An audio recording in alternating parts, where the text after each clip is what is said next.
j'ai commencé sur les réseaux sociaux, j'avais 14 ans, donc j'ai vraiment été baignée là-dedans. Pour être totalement honnête et transparente, le matin je mets pas de réveil. Tous les jours, pendant un mois, j'ai eu 4000 abonnés en plus. Et pour vous, j'ai un code promo de moins 30%. Par contre, il est seulement valable pendant 48 heures et après il va passer à moins 10%. Et tu gagnes combien? La fameuse question que tout le monde se pose. Bonjour à tous, aujourd'hui on se retrouve pour une interview sur le métier de l'influence, du créateur de contenu. Ce métier digital qui est absolument en vogue et qui ne cesse d'évoluer.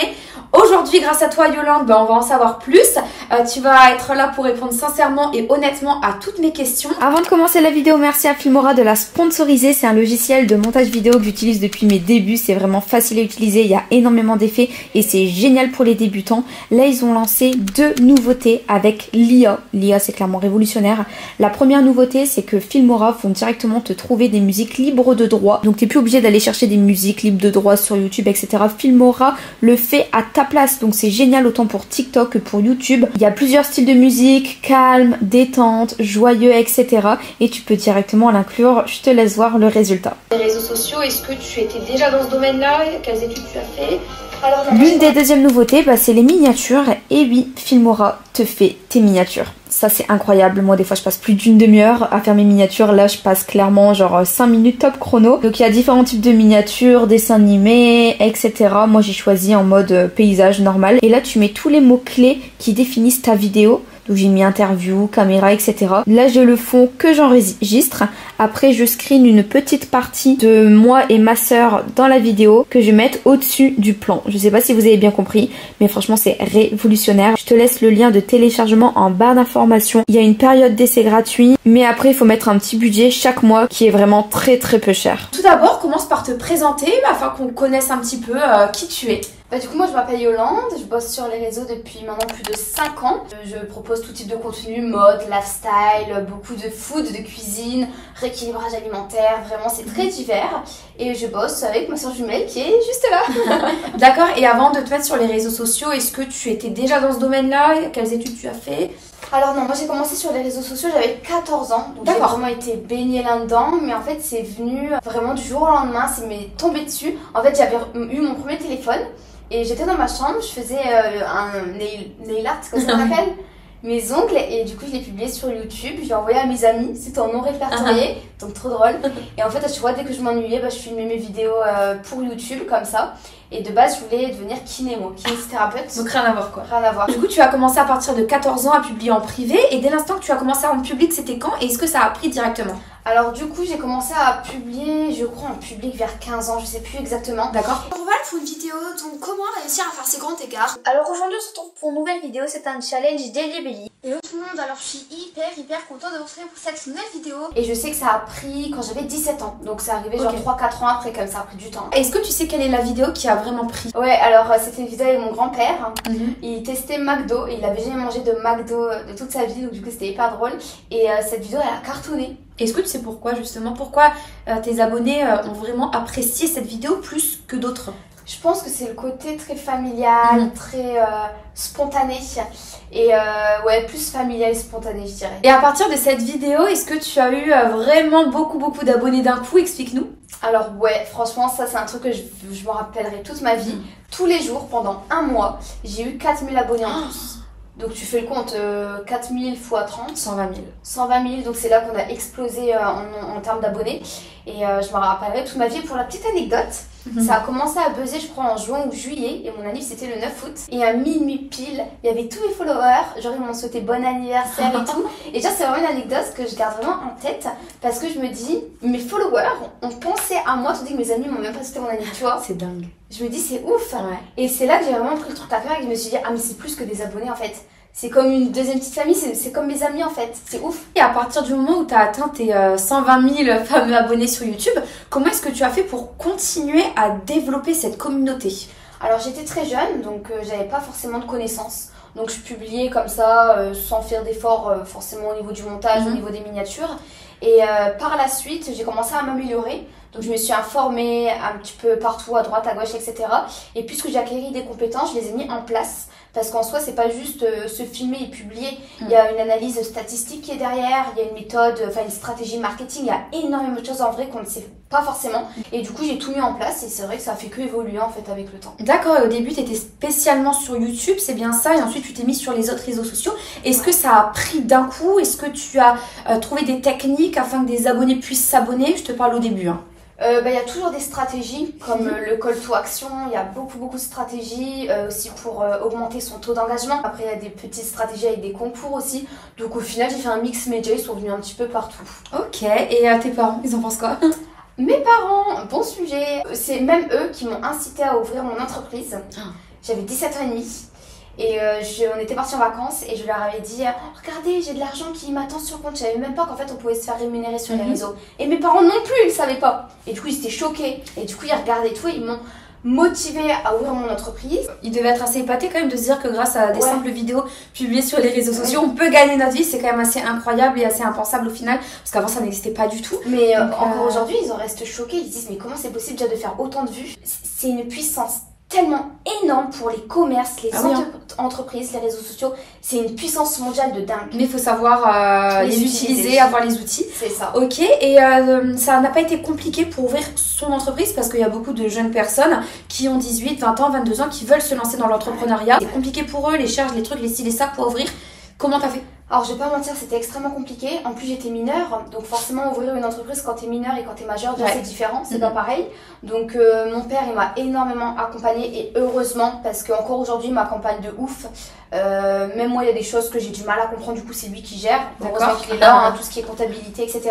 Du coup au tout début j'avais été voir un avocat avec mon père. Ah oui carrément, parce que t'étais mineure. J'étais mineure, donc pour savoir comment on ouvrait l'entreprise. Puisque j'étais mineure, comment fallait faire. Aussi, puisque je gagnais de l'argent grâce à YouTube, il fallait facturer qui? Je ne savais pas qui il fallait facturer. Mais d'accord, tu es allé voir, enfin au tout début tu es allé voir un avocat, mais c'est pas du tout obligatoire, c'est simplement pour vraiment être guidé, c'est ça? C'est exactement ça, mais j'ai voulu le faire parce que c'est vrai que dans notre société on n'est pas du tout formé en fait à ouvrir notre entreprise. Donc du coup j'en étais voir un avocat, j'ai posé toutes mes questions et voilà, et ça s'est fait progressivement et mon père m'a beaucoup et ensuite tu as ouvert ton entreprise. Ouais. Ok, aujourd'hui tu te considères plus comme une influenceuse ou comme une créatrice de contenu à proprement parler? Maintenant le mot influenceur, on va dire qu'il est extrêmement péjoratif du fait que Booba maintenant, il les appelle les influvoleurs. Donc voilà, mais non, je dirais plus créateur de contenu parce que le mot le dit, tu crées du contenu, je fais des montages vidéo, je fais des miniatures, donc je suis un petit peu dans le design également. Je me filme pas juste en montrant ma vie et en faisant la promotion de marque. Il y a vraiment du travail qui est derrière, la création de contenu, de vidéos, de photos. C'est vrai, et c'est exactement ce qu'on ne voit pas en fait. Il y a tellement un travail derrière et après qu'on ne voit pas. Et qu'est-ce que tu penses justement de ce que Booba a mis en avant par rapport au fameux hashtag influvoleur? Moi je trouve que, en toute honnêteté, il a dit des vérités, Et je trouve que grâce à ça, il y a eu une belle évolution autour de ce métier, parce qu'aujourd'hui on peut dire que c'est un métier, il y a des lois qui ont été votées. Donc je trouve qu'au final c'est un bon tremplin et c'était une bonne chose parce qu'il a dit des vraies choses, comme par exemple des marques qui n'envoyaient pas les colis, des marques de dropshipping, faire la promotion de chirurgie, faire la promotion de contrefaçon, tout ça qui est maintenant illégal. Enfin, il a dit de bonnes choses. C'est vrai qu'il y a notamment eu l'histoire avec Dylan Thierry qui sortait beaucoup de sites en ligne et qui ne disait pas que c'était ses sites en ligne. Par exemple, ça c'est complètement illégal quoi. Il promeut ses marques sans même dire que c'est les siennes. C'est l'illégalité. C'était des écouteurs je crois. Oui, il y avait beaucoup de marques différentes et il n'envoyait pas les colis. Mais surtout lui il s'est fait prendre parce que les écouteurs tu pouvais les trouver à AliExpress pour 5 €. Lui il les vendait peut-être 70 €, un truc comme ça. Non, ça c'est du dropshipping et c'est vrai que faut pas se faire avoir quoi, faut bien regarder les mentions légales. Ça aussi c'est le travail de créateur de contenu en vrai qu'on monte pas sur les réseaux, mais nous faut qu'on fasse attention quand il y a des marques qui nous contactent, on regarde les mentions légales, on regarde le site il vient d'où, etc. Et que dirais-tu aux personnes qui disent que l'influence, le métier d'influenceur n'est pas un métier? C'est rigolo parce que ce matin justement je faisais un live TikTok et on en parlait, il y a plein de personnes qui disaient mais tu travailles pas, tu vas faire quoi aujourd'hui? Ah ça c'est pas du travail. Oui, c'est vrai, c'est un travail qui est plus facile qu'un autre. On va pas se mentir. On peut travailler de chez nous, on a des vêtements gratuits, on peut aller manger au restaurant gratuitement. C'est un travail qui est beaucoup plus facile, mais il faut pas oublier que nous, on fait la promotion de marques, d'entreprises, de commerçants, on leur ramène du monde.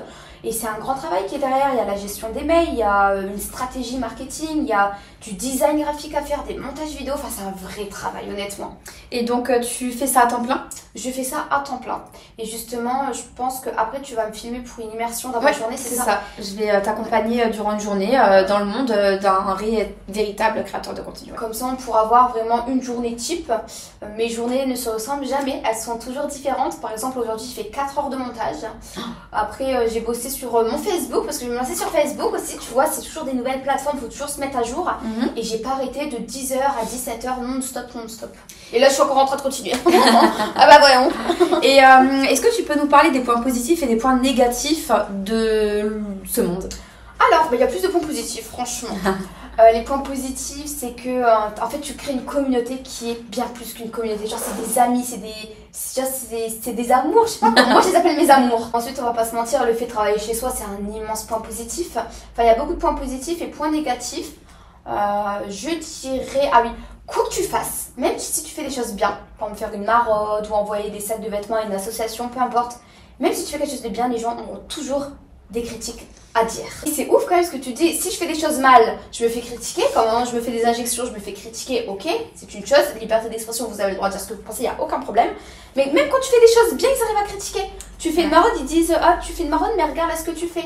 Genre, on peut pas, l'être humain en règle générale, il faut oublier qu'on est des êtres humains, on n'est pas parfait. C'est vrai, et je pense que les réseaux sociaux devraient avoir un algorithme qui supprime directement les commentaires avec certains mots. Ça existe. Sur YouTube, il y a en fait un petit endroit où tu peux mettre tous tes mots. Bon, par exemple, P-U-T-E, par exemple, tu peux écrire ce mot et ça fait que si tu as des commentaires avec ce mot-là, eh ben, il ne sera pas diffusé. Oui, même enlève TikTok. Effectivement, mais c'est sous ta demande. Ouais. Ça devrait être un automatisme. Par exemple, sur TikTok, on a des modérateurs qui vont supprimer les contenus néfastes pour le créateur. Alors que ça devrait être automatique de ne pas voir des gros mots, des insultes sur les réseaux sociaux. Je pense que ça va arriver en tout cas. Après, moi perso, par exemple, sur TikTok, je prends pas de modérateur parce que je m'en fous des critiques. Je m'en fous des insultes. Mais franchement, je m'en fous vraiment. Je dis pas ça pour faire genre, vraiment, je m'en fous. Donc, du coup, je laisse. Mais en fait, le seul point qui est dérangeant, c'est que même quand tu fais une bonne action, on va toujours te critiquer alors que c'est une bonne action. Est-ce que tout le monde peut devenir influenceur? Influenceur ou créateur de contenu? Peu importe. Alors je dirais qu'influenceur c'est plus facile de le devenir que créateur de contenu. Influenceur c'est purement tu filmes ta petite vie, tu fais la promotion de marque et d'entreprise, c'est rapide quoi. Ouais mais il faut se faire connaître pour être influenceur. T'es pas influenceur avec 3000 abonnés sur Instagram. Et bah justement il y a beaucoup de stratégies en vrai qui sont cachées. La stratégie marketing, de l'analyse statistique comme je le disais, il y a beaucoup de petites choses qu'on sait pas comme le call to action, comme le brainstorming. En vrai il y a beaucoup de choses, c'est immense tout ce qu'on peut apprendre sur les réseaux. Donc je pense que tout le monde lui peut devenir créateur de contenu, mais il faut se former selon moi. Et en fait c'est pas en balançant sur les réseaux que ça va forcément fonctionner. Moi oui par exemple ça a fonctionné quand j'avais 14 ans, sachant que ça a pris 3 ans. Mais après pour continuer à développer ça, il faut une stratégie. C'est vrai qu'il faut connaître des points importants des réseaux sociaux. C'est vrai qu'il y a beaucoup d'influenceurs que je connaissais avant et qui étaient extrêmement connus vraiment, et aujourd'hui malheureusement ils ont coulé, il leur reste 2 commentaires sous leur publication TikTok et Instagram. Et c'est ça justement, il y a des astuces et des stratégies que pas beaucoup de personnes connaissent pour augmenter et réactiver son taux d'engagement. Et justement, on parle beaucoup des feats d'artistes dans le monde musical, par exemple, pour se faire davantage connaître. D'ailleurs, ça a beaucoup fonctionné pour énormément de rappeurs et d'artistes musicaux. Est-ce que c'est le cas également dans la création de contenu entre youtubeurs, tiktokers, snapchatters? Est-ce que tu vas à la rencontre d'abonnés, d'influenceurs, pardon? Est-ce que tu te mélanges également à eux pour faire un partage de pub, etc., pour augmenter votre communauté à tous? Ben, on va dire que ça c'est un défaut que j'ai. Moi je me mélange pas trop. D'accord. Je suis quand même un petit peu solitaire, même si je suis très sociable, je suis très solitaire. Et j'ai pas tendance à aller facilement vers les personnes en fait de ce monde. Je sais pas pourquoi.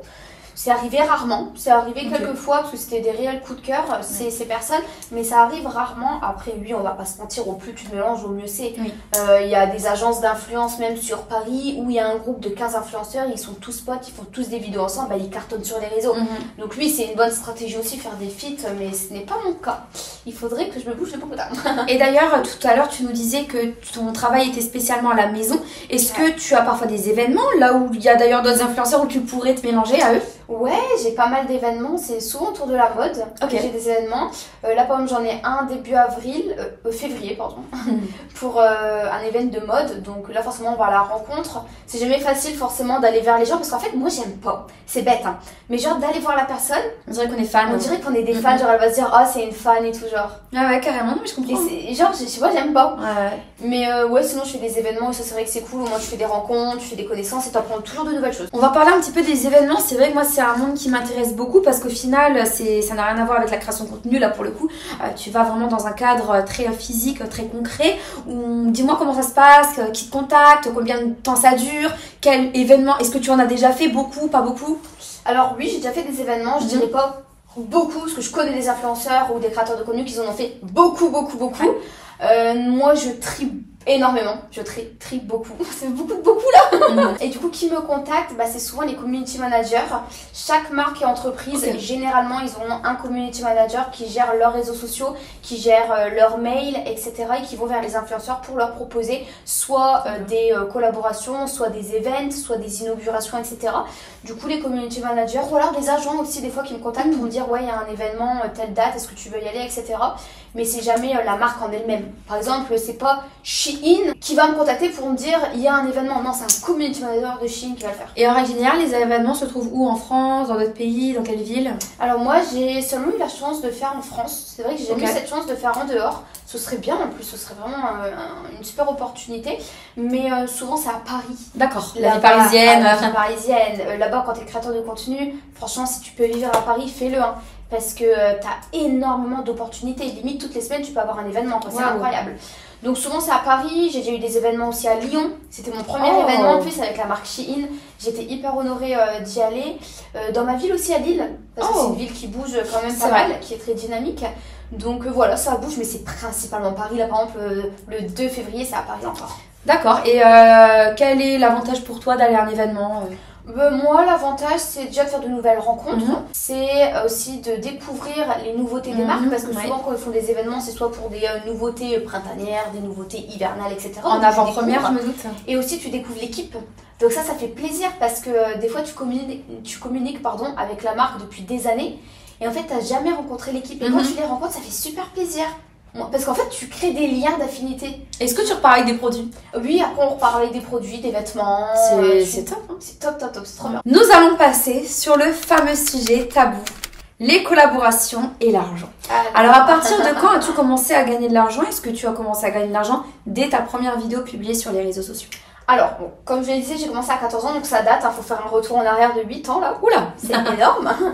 Et du coup, je crois que de 14 à 17 ans, je gagnais rien, je faisais même pas attention en fait, je regardais pas. Il faut savoir qu'il y a à chaque fois des critères d'éligibilité. Par exemple sur YouTube, faut avoir minimum 10 000 abonnés et je vais dire une bêtise, 36 heures de visionnage. D'accord. Tu vois, il y a des critères à respecter comme sur toutes les plateformes, TikTok, Facebook, etc. Et du coup à 17 ans quand j'ai fait ma vidéo avec mon grand-père, là j'avais de l'argent qui m'attendait. Et en fait j'étais tellement choquée parce que je savais même pas qu'on pouvait gagner de l'argent grâce au réseau. Et c'est venu d'un coup, 3 ans après quand même. Et comment est rémunéré un influenceur concrètement sur chaque réseau social? Qui est-ce qui rémunère? Alors déjà c'est la plateforme, par exemple sur YouTube c'est la plateforme AdSense qui va nous rémunérer. D'accord. Sur TikTok c'est clairement TikTok qui nous rémunère directement. Donc voilà, les plateformes c'est eux qui rémunèrent et à côté de ça on a les placements de produits aussi, donc les marques nous contactent afin d'en faire la promotion sur les réseaux sociaux. Et tu gagnes plus d'argent grâce aux plateformes concrètement ou grâce aux placements de produits? Je dirais les placements de produits. Sachant que ça peut être très variable. D'accord. Parce que si j'ai fait un mois où j'ai fait énormément de vues sur TikTok et sur YouTube, je vais gagner peut-être plus que mes placements. C'est très variable pour être totalement honnête. Est-ce que pour tes collaborations, tu fais appel à un agent? Est-ce que tu es dans une agence? Alors non, j'ai déjà été dans une agence pendant 4 mois, donc c'était très rapide. Oui, je suis rentrée et ressortie aussi vite. Ça s'est pas très bien passé. Moi je préfère tout gérer seule. Parce que j'ai toujours été habituée comme ça et puisque mon travail je le fais à temps plein, je me verrais pas donner des tâches en fait à un monteur vidéo, un designer, un agent. Du coup j'ai pas d'argent. Et pourquoi ça s'est mal passé? J'ai fait une vidéo sur YouTube justement pour expliquer un petit peu tout ce qui s'est passé. Déjà, il faut savoir que les agents, en règle générale, je suis désolée s'il y a des agents qui regardent cette vidéo, mais bien souvent, ils arnaquent au niveau des prix. Ils vont dire, la marque m'a proposé un tarif d'autant, alors que c'est pas vrai, la marque a proposé beaucoup plus. Et eux, ils prennent en plus. Ou alors, ils vont galérer à payer. Ils vont faire genre que l'argent est parti, or il n'est pas du tout parti, donc tu dois les relancer. Voilà, après il n'y a pas que des points négatifs, il y a aussi des points positifs à intégrer une agence. T'apprends beaucoup aussi, t'apprends énormément. Tu fais plein de rencontres avec des influenceurs, voilà. D'accord, et est-ce que parfois ça t'arrive que des agences te contactent pour te proposer des collaborations mais sans que tu ne sois dans leur agence? Ouais, en fait moi je suis indépendante. Donc je travaille pour moi-même, c'est moi qui gère mes mails, j'ai mon adresse mail, etc. Mais des fois il y a des agents qui viennent me proposer des petites collaborations à droite à gauche.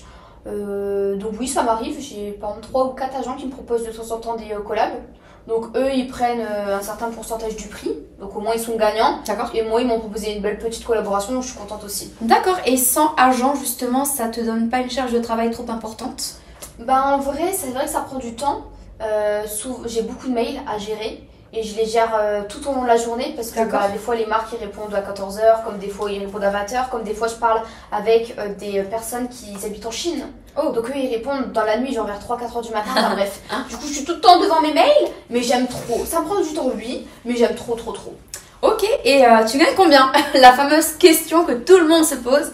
Tu gagnes combien? Dis-moi tout. Combien je gagne? Je pourrais pas donner de chiffres déjà parce que j'ai pas forcément envie. C'est vraiment envie qu'on sache combien je gagne. Et aussi parce que les mois sont tous différents. D'accord. Tu peux gagner autant un mois et autant un autre mois. Les mois sont très divers, donc voilà. Et comment est-ce que tu arrives La meuf qui veut pas dire. Comment est-ce que tu arrives à classer, à trier tes propositions de collaboration? Surtout si tu en as beaucoup. Du coup, je vérifie toujours le site et déjà les mentions légales, etc. Si c'est des sites qui sont fiables, je regarde les avis aussi beaucoup sur internet. Quand la marque elle me semble vraiment bien, elle me semble fiable, et on passe à la négociation du prix et après on se met d'accord, on signe le contrat et voilà. Donc c'est plutôt la visualisation aussi des comptes Instagram et tout. Des fois il y a des marques qui me contactent, ils sont pas sur Instagram. Ou alors des fois il y a des marques qui me contactent, ils veulent une promotion sur Instagram, mais ils sont que sur Snap. C'est pas logique. C'est pas logique du tout. Donc du coup ça je refuse par exemple. Ok, donc pour généraliser, avant de passer au sujet suivant, est-ce que tu aimes vraiment ce que tu fais? Ah mais ça c'est même pas une question qu'ils vont me poser. Tu ne fais pas ça pour l'argent? Non, il y a beaucoup de personnes qui diraient ça. Il y a beaucoup de personnes qui demandent ça, qui posent cette question. Il faut savoir que j'ai commencé à 14 ans, je savais même pas qu'on pouvait gagner de l'argent. Je suis réellement passionnée par ce que je fais. J'aime la connexion qu'on a avec la communauté, d'avoir les retours aussi. C'est tellement bien qu'ils soient positifs ou négatifs. Moi, je dis tout le temps, du moment que c'est constructif.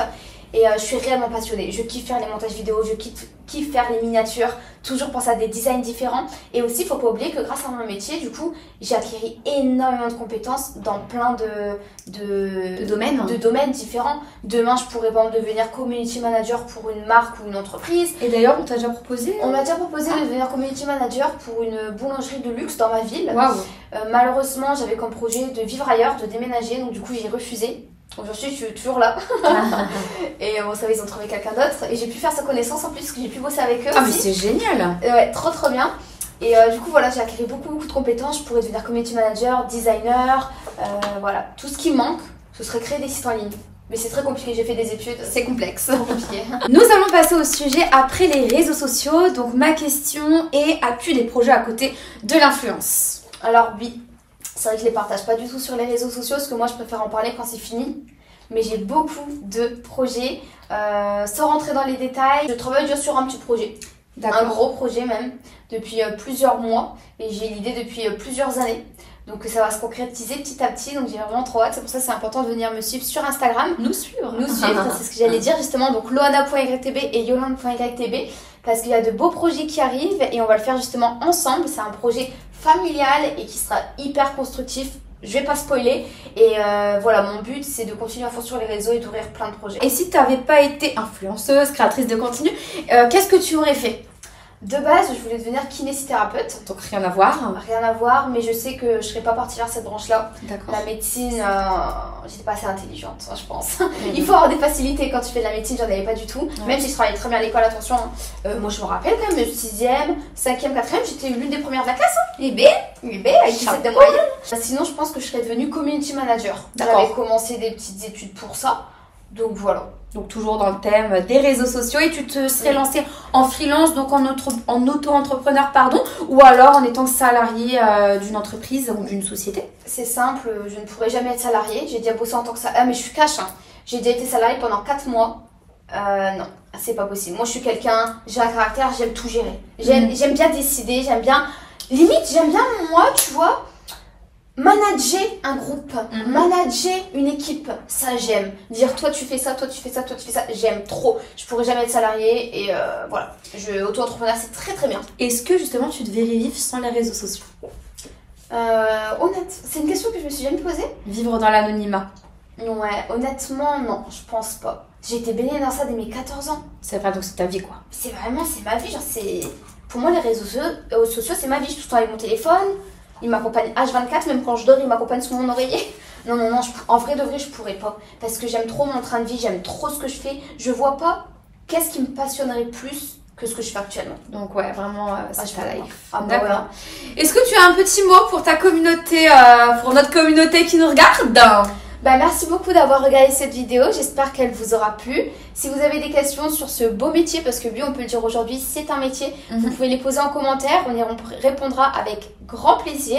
Et si vous avez des idées de métiers que vous voulez qu'on interviewe, bah pareil, n'hésitez pas à les dire en commentaire et venez nous suivre sur tous nos réseaux. Là maintenant, nous allons passer toute une journée en compagnie de Yolande en immersion dans sa vie d'influenceuse pour voir comment est-ce qu'elle travaille, quel est son planning, est-ce que l'influence c'est réellement un métier, qu'est-ce que tu fais, est-ce que tu dors toute la journée ou est-ce que tu travailles vraiment? La réponse dans la suite de la vidéo. Donc actuellement il est 9h, je voulais savoir si un influenceur mettait un réveil en particulier, est-ce que tu t'organises en fonction d'un réveil, est-ce que tu te réveilles tôt le matin, raconte-nous. Pour être totalement honnête et transparente, le matin je mets pas de réveil. On a la chance d'être notre propre patron, de gérer notre planning comme on le souhaite, donc le matin si on veut dormir on dort. Exceptionnellement aujourd'hui j'ai mis un réveil à 9h parce que j'ai un rendez-vous tout à l'heure, mais c'est vrai qu'en règle générale pas forcément. Et quelle est la première chose que tu fais le matin à ton réveil? Tous les matins c'est pareil pour moi, c'est gestion de mes mails. Là par exemple j'ai reçu quand même 10 mails, donc il faut que j'y réponde, ça va me prendre au moins 1 heure. Après je réponds à tous mes commentaires sur toutes mes plateformes et je réponds aussi à mes messages privés. Et le matin, c'est pour ça que j'ai mon ordinateur juste là, je fais aussi du montage vidéo. Ça c'est vraiment mon planning de tous les matins sans exception. D'accord, très bien. Et donc tu m'as expliqué que tu n'avais pas d'agent. C'est bien ça, donc comment est-ce que tu fais? Est-ce que tu t'en sors pour gérer tes mails? Ou est-ce que tu trouvais que c'était effectivement plus simple lorsque tu avais une agent? Franchement, j'ai une très bonne organisation, donc j'arrive carrément à gérer. En plus, c'est moi qui négocie mes propres tarifs du coup, donc honnêtement c'est beaucoup mieux.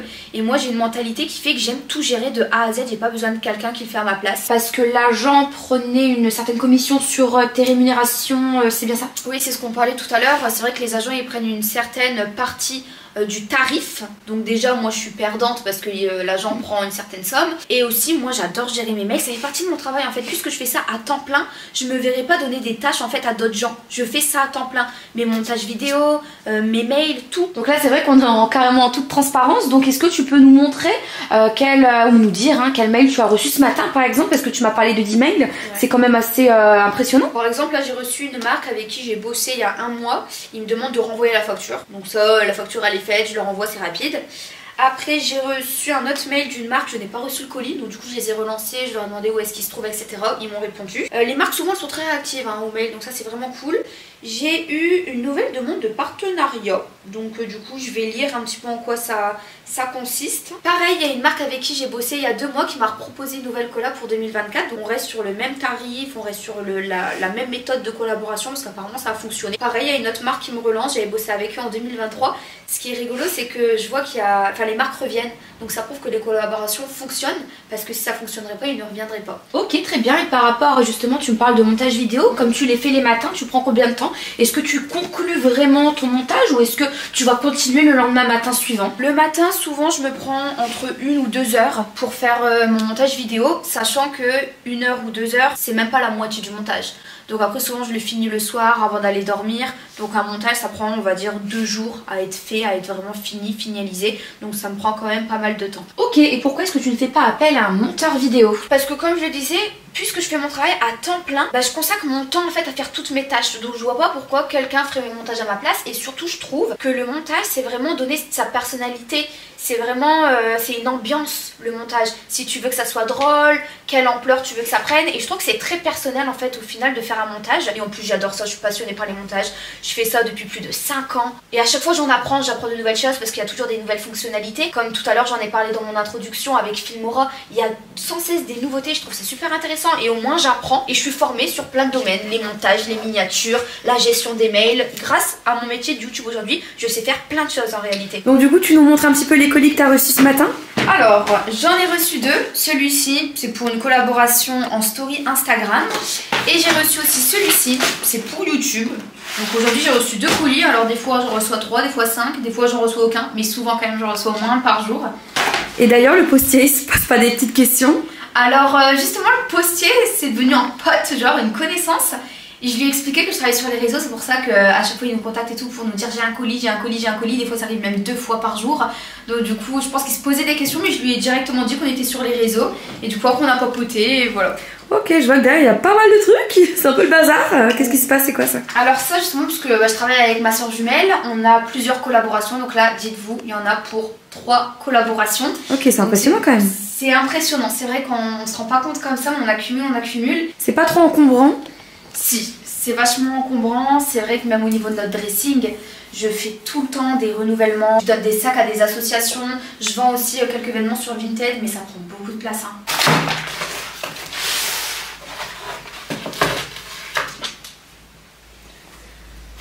Donc là du coup dis-nous un petit peu ce que tu fais, t'as découvert le colis, qu'est-ce que tu fais maintenant? Tu dois faire la promo de suite? En fait ça c'est une promotion pour Instagram, donc j'ai toujours pas découvert ce qu'il y a dedans. Je sais ce que c'est parce que j'ai fait la sélection en ligne. Dans mes notes j'écris tout le temps le bref, donc les choses importantes à dire sur le site, sur la marque, sur l'entreprise, peu importe. Et du coup là je lis un petit peu et après c'est parti, je fais ma story. Ok. Les amis, je suis trop contente parce que j'ai reçu mes nouvelles lunettes, le petit lunetier. Bon, vous me voyez souvent dans les stories avec ces lunettes, pareil ça vient de le petit lunetier. Moi mes lunettes clairement viennent tous de chez eux. Je les ai sélectionnés en ligne parce qu'il y a un essayage virtuel que vous pouvez faire. Du coup je les ai pas encore pu porter sur moi, on va découvrir ça ensemble. Je crois que c'est quasiment les mêmes. Elles sont un petit peu moins carrées, elles sont plus rondes. Et pour vous j'ai un code promo de moins 30%. Par contre il est seulement valable pendant 48 heures et après il va passer à moins 10%. Donc là t'as terminé ta story? J'ai terminé ma story, maintenant je vais juste faire une photo avec ces lunettes, une photo avec ces lunettes pour créer un peu d'engagement et faire un sondage. Tu préfères lesquelles, les grises ou les roses? C'est toujours sympa, c'est des petites techniques pour augmenter son taux d'engagement aussi sur Instagram, c'est toujours pas mal. Et en règle générale ça te prend combien de temps à faire une story de ce genre? Alors en règle générale ça me prend allez, un quart d'heure, mais après il y a aussi le montage à faire. Donc ça prend 10 minutes, donc on va dire une demi-heure c'est bon. Et après je dois l'envoyer à la marque pour validation. Et une fois qu'il valide, je peux publier sur mes réseaux. Alors du coup là on se dirige où? Alors là je vais pour une collaboration. Donc pour me faire un soin du visage. Ok, et t'as souvent des collaborations dans ta ville de ce genre? Alors oui, là par exemple cette semaine j'en ai 5. Ce qui est quand même énorme, ça fait quasiment un par jour du lundi au vendredi. C'est toujours des collaborations qui sont très diverses, soit des instituts, soit des collaborations de restaurants. Donc j'en ai quand même souvent. En quoi consiste aujourd'hui cet institut, cette collaboration concrètement? Alors concrètement, je me fais mon soin du visage gratuitement, l'échange de pubs sur les réseaux. Donc j'y vais très régulièrement, ça fait 2 mois que régulièrement j'y vais et ça fonctionne plutôt bien. Autant la promotion fonctionne et les soins sur le visage fonctionnent. D'accord. Ok, là niveau collaboration, que vas-tu faire? Je vais faire un micro-needling, donc je vais vous montrer justement tout à l'heure. Donc c'est un bon soin du visage, c'est des petites aiguilles en fait qui viennent perforer la peau pour renouveler le collagène, etc. Et sur quelle plateforme vas-tu poster cette collaboration? Là on a choisi Instagram. Après avec les marques ça dépend, des fois on se met d'accord sur TikTok parce qu'ils veulent une promotion que sur cette plateforme là. Des fois c'est purement Instagram, des fois c'est purement des stories ou alors un réel en plus. C'est vraiment à négocier on va dire avec la personne, mais là c'est des stories Insta. Et est-ce que l'esthéticienne a vu des retours, des retombées? Alors oui, justement elle nous en a fait part, donc je trouve ça hyper cool qu'elle ait été transparente. Il y en a ils disent pas forcément.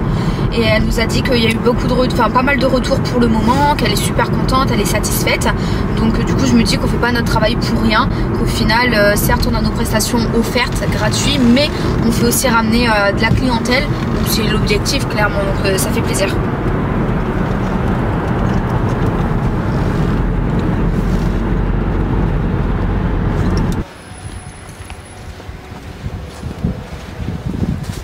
Bon là c'est très rare de moi mais en plus je suis en retard, j'ai 5 minutes de retard. Donc faut que je me magne. Même si on a l'impression je prends mon temps.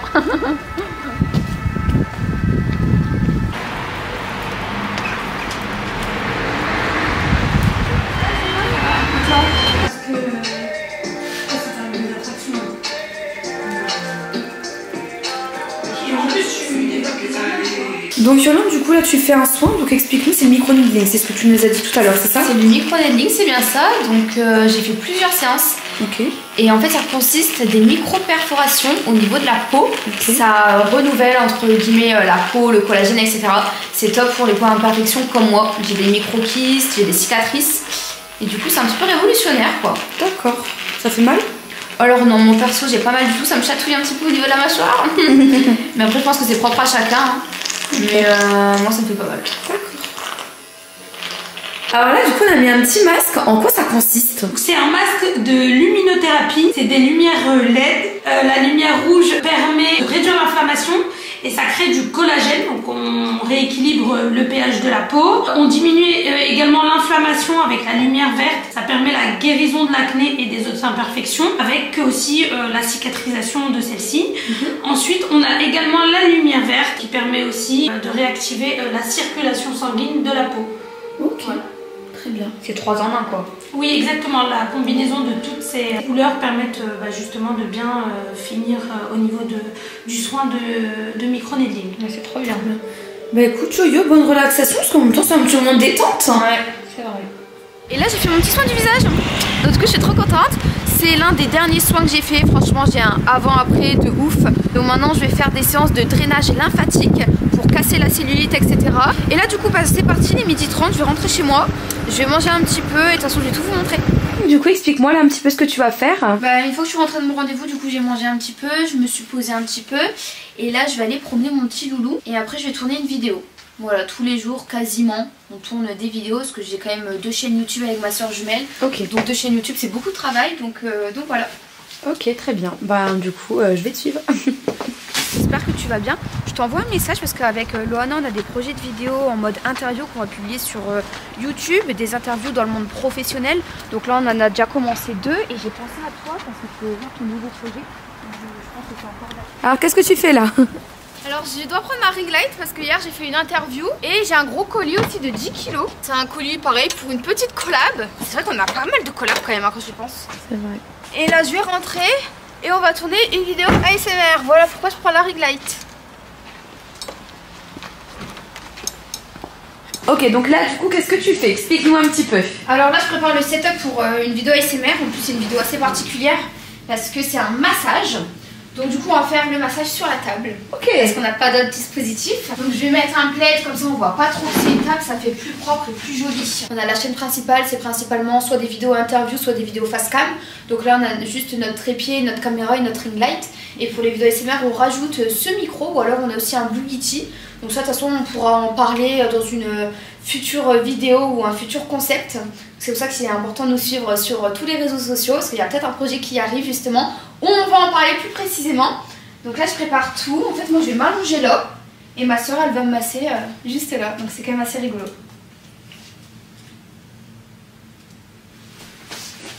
Ah oui, parce que les vidéos ASMR c'est filé dans le noir, c'est ça? C'est ça, c'est dans le noir. On rajoute aussi une petite lumière tamisée pour ajouter une petite lueur. Ça fait vraiment très cocooning. Le but c'est qu'ils se détendent, qu'ils se relaxent.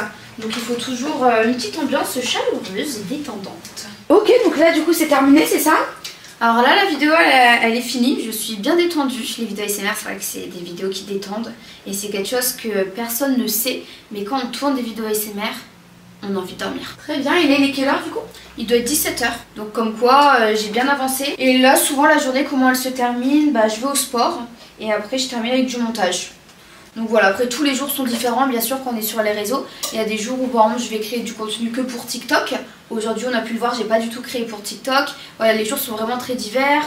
Des fois je fais des journées purement de montage où j'enchaîne 2 montages, je fais des miniatures. Je fais aussi ma comptabilité, donc toutes mes factures. Voilà, les journées ne se ressemblent jamais et c'est ça que j'aime principalement dans mon métier. Ok.